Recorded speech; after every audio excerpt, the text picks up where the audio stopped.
Hey, welcome to Safetyman. This is Life Safety Coach from Safetyman, www.safetyman.co. My name is Corey Jones, and we're going to start off a video series of how to keep you safe in 2020. So the first thing we're going to talk about is how to keep you physically safe, how to keep you physically ready to be safe. Okay, we got to work out, we got to exercise, we got to eat right, we got to hydrate, we got to keep our body limber. Remember Zombieland, we got to limber up. We got to do all those things to prepare our body that in a moment's notice, we might have to take evasive action or aggressive action to defend ourselves or our family. So we got to be physically in shape, okay? We also have to be mentally ready for anything that goes on, any kind of life stress. We have to be mentally ready for someone to get in our face, to someone challenge us, to deal with some unexpected uh, outside influence, people, changing rules and regulations. We have to be mentally ready to handle that stress. We have to prepare for it. We have to role play. I also want you to learn how to build a proper prepper mindset. Okay, being prepared for a multitude of type of things, a mindset for that. Okay, we just went through a pandemic. We're kind of still in it, and we realized really quickly what we actually needed personally and what we actually had. Some people's toilet paper, some people's contact lens solution, some people it was baby food. Okay, we need to determine what our needs were and make sure that we never go without, that we stock up on those reasonable necessities to have a comfortable and safe life. It could be medication. It could be uh, batteries for all of your devices. It could be a charger. It could be some sort of power system for your house. Also want you to build a basic 72-hour prepper bag, okay, that can go in each one of your vehicles and one in your bedroom. And that gives you enough of those same items that we're talking about. So if you have to emergency bug out, we call it, to leave your location in an emergency, whether we get an emergency order to evacuate because of riot and insurrection, because of some sort of pandemic, because there's an impending storm, we need to be able to sustain ourselves for a minimum of 72 hours without having to rely on outside help, such as a store, a Walmart, a CVS, or a 7-Eleven.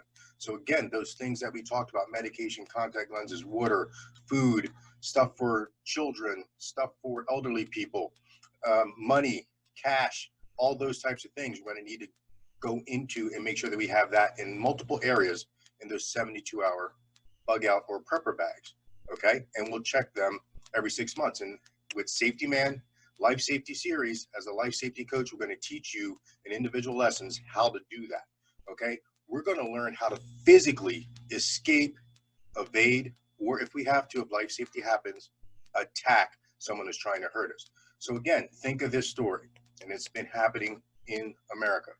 You and your loved one are in a vehicle. You're in a downtown area.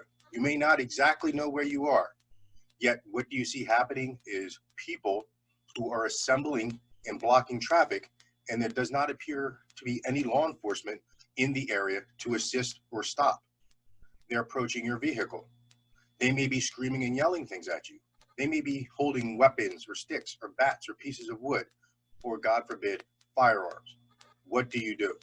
All these situations are fact specific, so I can't sit here and tell you exactly what the answer is, but we can talk about some tips.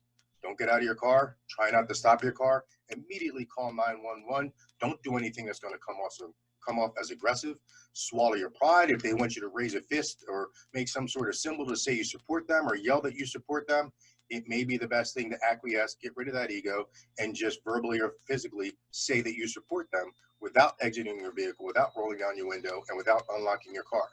You might want to start looking for an avenue of escape.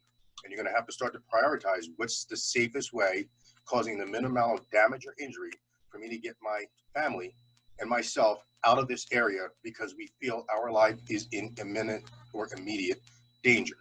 And we have to think about that. I also want you to practice how to use a taser and or a firearm or your weapon of choice. I want you to know how to use that weapon so well that it doesn't become second nature, it becomes first nature. Under stress, without seeing it in the complete dark, you need to be able to take that weapon and shorts loaded, use it effectively, clear everybody else out of the area, and then if you need to, render aid to yourself or someone else. We also want to learn to avoid confrontations. We want to avoid confrontations. We want to be up and aware and looking around and seeing where a potential choke point could be, a potential confrontation, somebody coming to us to want to start an argument or some sort of incident. We want to be able to use our words, our body language, and our spidey senses to avoid that confrontation.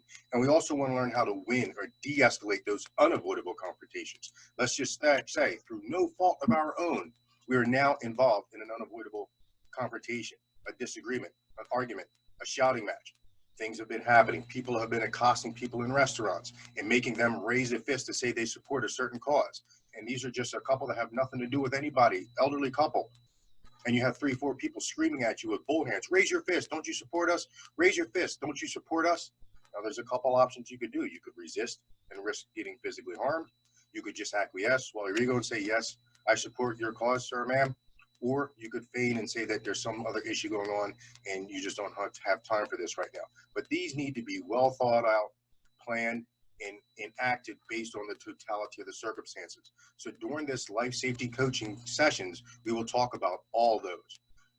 Safetyman.co, safetyman.co, www.safetyman.co, Facebook, safetyman.co, Instagram, safetyman.co. Please like, follow, share, and comment on this video. If there are any questions that you have in reference to any things we talked about as a life safety coach, or any specific situations you're seeing on the news have been reported to you or that you have been involved in, please email me or reach out to me so we can address them on the next installment of Life Safety Coach. For now, be ready, be safe.